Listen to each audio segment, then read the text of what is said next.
अंतर्राष्ट्रीय मिलेट वर्ष 2023 के उपलक्ष्य में रविवार को करनाल के कस्बा इंद्री की अनाज मंडी में कृषि व किसान कल्याण विभाग द्वारा जिला स्तरीय समारोह का आयोजन किया गया। कार्यक्रम में मुख्य अतिथि के रूप में इंद्री के विधायक रामकुमार कश्यप ने शिरकत की। कार्यक्रम में लगभग 600 किसानों ने भाग लिया। इस दौरान सरकार की योजनाओं को बढ़ावा देने के लिए इंद्री क्षेत्र के 14 प्रगतिशील किसानों को सम्मानित भी किया गया।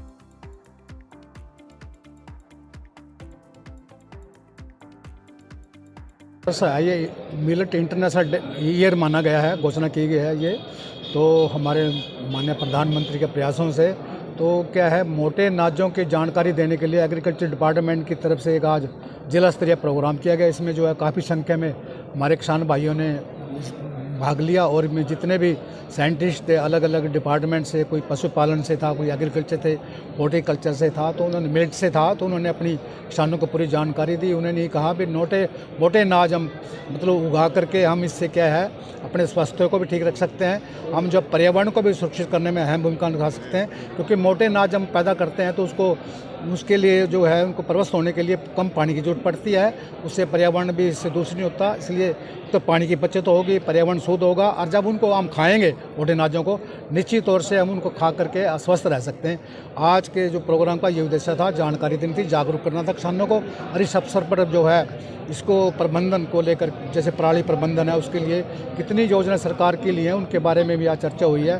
देखिएगा आपके सामने जो है कृषि यंत्र जो है सरकार जो है कृषि यंत्र जो सब्सिडी पे दे रही है, मतलब 6 लाख रुपए तक के ऐसे यंत्र आज यहाँ पर वेरीफाई करके किसानों को दी जाएगी। जो 6 लाख रुपए तक की सब्सिडी जो है किसानों के खाते में जाएगी। इसके बाद जो है जो प्रश्न उत्तर भी यहाँ पर हुए, जिन किसानों ने अपने ठीक उत्तर दिए उनको आज सम्मानित करके उनको कुछ ना कुछ कृषि यंत्र देने का फ्री ऑफ कॉस्ट यंत्र भी दिया, ताकि वो आगे खेती के बारे में अपनी जानकारी रखें और बढ़ाएं। बहुत सी योजना देखिएगा आप, सारी की स्टॉल लगाई है। देखिए जितने भी यंत्र खड़े हैं ये किसानों को जागरूक करने के लिए भी, वो भी इन यंत्रों को मतलब परचेज करके सब्सिडी तो वह अपनी खेती को अच्छी तरह से मतलब वो आगे बढ़ा सकते हैं, जिससे उसकी अच्छी इनकम होगी, हमारा पर्यावरण सुरक्षित रहेगा। हम जो अगर मोटे अनाज की तरफ वो जाएंगे, जैसे ऑर्गेनिक खेती की तरफ जाएंगे, निश्चित तौर से वो जो ऑर्गेनिक फसलें जो पैदावार होगी उससे बेच करके उनकी इनकम भी ज़्यादा मिलेगी, और जो खाएगा उनको इस्तेमाल करेगा उनका स्वास्थ्य ठीक रहेगा। इस प्रकार की जानकारी देने के लिए जो है जो हमारी प्रदेश की सरकार है और जो हमारी केंद्र की सरकार है माननीय प्रधानमंत्री के नेतृत्व में, वो सारी जो इसी जानकारी के लिए काम कर रहे हैं। कितना फायदा मिल रहा है? देखिएगा मैं फ़ायदा तो देखो ये लोग बताएंगे, इनसे इंटरव्यू करो कितना फ़ायदा हो रहा है। आप देखिएगा अब एक किसान को 6 लाख रुपए जो उसके खाते में सब्सिडी चले, कितनी बड़ी बात होगी। एक किसान की जो है 6 लाख रुपए उसकी बचत हो जाएगी, नहीं तो उसको पता 6 लाख किसान के लिए बड़ी बात है। इसी प्रकार से 1,05,000 की जो सब्सिडी जो है सुपर सीडर है उसकी मिल जाएगी। तो देखिएगा आप कह सकते हैं, मैं भी कहता हूँ, आप भी कहेंगे ये बात को तो मानेंगे भी। सरकार जो किसानों के हित के लिए, कल्याण के लिए बहुत योजना चला रही है। अगर मैं आज किसान निधि प्रधानमंत्री किसान निधि की बात करूं तो 6,000 रुपये हर साल जो किसानों के खाते में जाते हैं, बहुत बड़ी एक बात है। छोटे किसान के लिए बहुत बड़ी बात, बड़ी महत्व रखती है। निश्चित तौर से सरकार का ध्यान है। देखिएगा हम जो है गेहूँ और चावल ही धान ही उगाते रहे, हम दूसरी फसलों को बीजना छोड़ गए। जैसे मक्की को हम छोड़ गए, चना बोते थे छोड़ गए। पहले हमारे बाग होते थे जो हमारे को फल भी देते थे, जैसे आम है, उससे हमारा पर्यावरण भी दूषित होता, हमारा स्वास्थ्य भी ठीक था। हमने बाग जो है बाग काट दिए।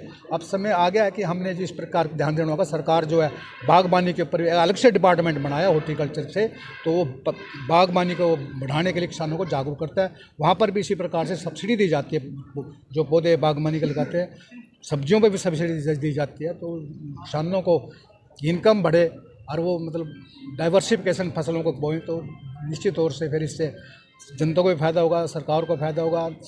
अल्टीमेटली तो इससे हमारा प्रदेश आगे बढ़ेगा, हमारा देश आगे बढ़ेगा। तो बढ़ा दिया गया है अपनी विरासत अपना पानी। देखेगा वो भी 2-3 साल से हमारे माननीय मुख्यमंत्री जो है चिंता करते हैं इस चीज़ की, क्योंकि हमारा वाटर लेवल जो है आप देखेंगे, जब पहले आज से 50 साल पहले हमारी जो ट्यूबवेल, अगर मैं इंद्री की बात करूँ, यहाँ मोटरें ऊपर ही थी, ऊपर ही चलती रही। हमने बड़ी हैरानी होती थी भी, देखी कि यहाँ मोटर ऊपर चल रही है, और आप भी खेतों में जाकर रख दिया मोटर, वही मोटर जो है 30 फुट पे है, 40 फुट पे, 50 फुट चली गया। तो पानी का वाटर लेवल ये घटता जा रहा है हर साल। अगर इसी प्रकार से पानी को हम वो करते रहेंगे, पानी को नहीं बचाएंगे, आने वाले पीढ़ियों को बड़ी ये पानी नहीं मिलेगा, बड़ी चिंता का विषय हो जाएगा। फिर पानी हमारे को पता नहीं, फिर लाने के लिए समुद्रों में खोज सर्च करना पड़ेगा, वहाँ जाना पड़ेगा। तो इसलिए हमने भावी पीढ़ियों के लिए भी हमने पानी बचा के रखना है। इसलिए ये है, पानी मेरी फसल मेरी पानी की विरासत जो है, पानी को बचाने का काम करेंगे। जो किसान भाई देखेगा, जो धान हम लगाते हैं उसमें ज़्यादा मतलब पानी इस्तेमाल किया जाता है। तो किसान, हमारी प्रदेश सरकार ने, माननीय मनोहर लाल ने, मुख्यमंत्री ने एक योजना चलाई है, जो किसान वो अपनी जीरी नहीं बोएगा और वो दूसरी फसल बोएगा, मक्की बोएगा, तो उसको ना बोने पे, जो उसको है जीरी ना बोने पे, उसको 7,000 रुपये की सब्सिडी देगी। बहुत बड़ी बात है, बहुत बड़ी बात है। इससे पानी बचेगा, किसान की भी जो थोड़ा बहुत घाटा होना था उसने कोई वो दूसरी बात, वो भी पूरा हो जाएगा। जो आज कार्यक्रम आयोजित किया गया, इसका मुख्य उद्देश्य इंटरनेशनल ईयर ऑफ मिलेट्स है। जैसा कि आपको पता है कि 2023 को international year of millets declare किया गया है, तो उसी के उपलक्ष्य में आज ये जिला स्तरीय कार्यक्रम आयोजित किया गया था। इसमें विभिन्न वक्ताओं द्वारा मिलेट्स के बारे में जानकारी दी गई। मिलेट्स किस प्रकार हमारी हेल्थ को इम्प्रूव करते हैं, हेल्थ के साथ साथ जो है पर्यावरण को भी बनाए रखने में पर्यावरण रखने में भी कामयाब हैं, क्योंकि जो मिलेट्स होते हैं उनमें एक तो पानी बहुत कम लगता है, वो ऐसी ज़मीन पे भी पैदा हो सकते हैं जहाँ दूसरी फसलें कम पैदा होती हैं।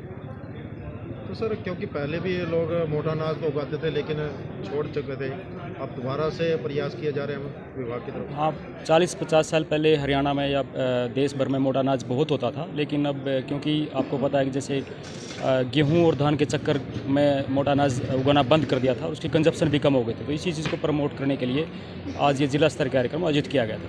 तो क्या स्वास्थ्य भी इससे ठीक रहता है लोगों का? बिल्कुल, जैसे आजकल बहुत सारे लोगों को बीपी, शुगर, डायबिटीज़ की प्रॉब्लम है, तो मोटा अनाज खाने से जो ये समस्या दूर हो जाती हैं। जैसा माननीय विधायक साहब ने बताया कि वो खुद भी इसका सेवन करते हैं, और डॉक्टर खादर अली हैं जो इसके विशेषज्ञ माने जाते हैं, वो भी इस चीज़ को प्रमोट करते हैं कि प्रत्येक आदमी को कम से कम एक बार मोटा अनाज अवश्य खाना चाहिए।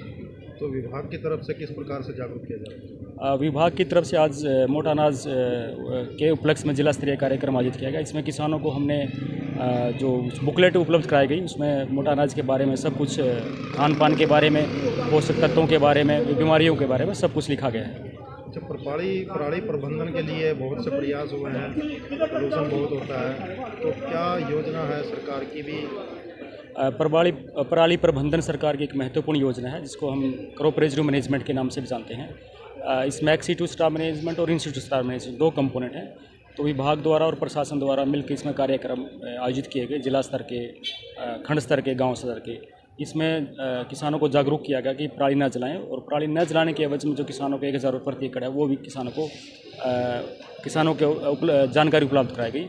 इसमें किसानों ने बढ़ चढ़ कर भाग लिया, और जिला करनाल, जिसमें कि मेन जो धान प्रोड्यूसर ज़िले हैं, उसमें प्रथम आया है, क्योंकि हमने यहाँ लगभग 60% के आसपास जो है पराली जलाने की घटनाओं को कंट्रोल किया है। तो पिछले साल की अपेक्षा रुकावट है? बिल्कुल, 2021 में 957 एक्टिफायर लोकेशंस प्राप्त हुई थी, 2022 में 301 एक्टिफायर लोकेशंस प्राप्त हुई थी, और इस वर्ष 2023 में केवल 126 एक्टिफायर लोकेशंस प्राप्त हुई हैं। तो हम कह सकते हैं कि पिछले वर्ष की तुलना में जिला करनाल में 60% एक्टिफायर लोकेशंस कम हुई हैं, और इसको सभी ने सराहा है। माननीय सुप्रीम कोर्ट द्वारा भी जो है हरियाणा प्रदेश को इसमें सराहा गया कि हरियाणा ने बहुत अच्छा काम किया है, और दूसरे प्रदेशों को भी सलाह दी गई कि हरियाणा को, जैसे हरियाणा ने काम किया है इसी तरीके से काम करें, और किसानों को जो इसमें कृषि यंत्रों पर सब्सिडी दी है वो भी दी जाए, और जो 1,000 रुपये प्रति एकड़ है वो भी किसानों को उपलब्ध कराया जाए। तो पानी बचत के लिए क्या प्रयास है? भूमिगत पानी को बचाने के लिए सरकार बहुत गंभीर से प्रयत्न कर रही है। इसमें विभाग द्वारा मुख्यतः 2 स्कीम लागू की हैं, जिसमें DSR, धान की सीधी बजाई, और दूसरा मेरा पानी मेरी विरासत। जिला करनाल में DSR के अंतर्गत 20,000 एकड़ लोगों ने लगाया है, जिसमें तकरीबन 8 करोड़ रुपए हम किसानों को वितरित करेंगे। दूसरा मेरा पानी मेरी विरासत के तहत लगभग 3,000 एकड़ का जो लोगों ने मेरा पानी मेरी विरासत में लाभ लेने के लिए हमें आवेदन प्राप्त हुआ।